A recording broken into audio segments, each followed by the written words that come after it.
社群平台 Twitter 换商标，甲已经用17档的垃圾鸟仔正式改名做 X。不过一寡用户讲袂惯势，佮讲看起来甲色情网站要共。啊，那 Twitter 自从去年去互好野人 Musk 买落来了后，就推出开钱买认证的制度，限制普通小户使用量。即马佮直接甲 logo 换掉定做，市场分析师嘛感觉无透动。位伫美国旧金山推特总部的外壁，临时导演出一个大型的 X 字样，正式宣告会别拿小鸟仔迎接 X 时代的来临。推特大头家马斯克甲执行长亚克里诺双双伫个人页面推文展现新商标。推特网页版为临时开始就换 X 新商标。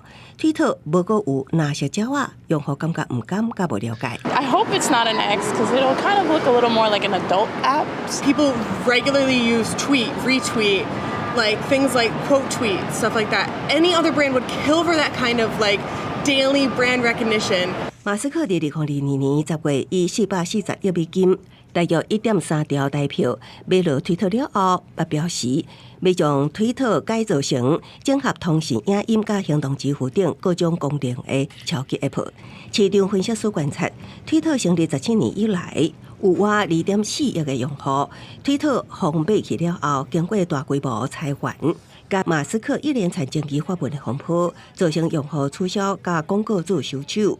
高达广告收入半50%，债务负担沉重，加上 Meta 向准推特用户的新社群平台 Threads 来甲影响，推特要安怎改变也引起市场的关注。In terms of some of the challenges ahead, you really need this full rebrand, and that's what you're seeing with Twitter.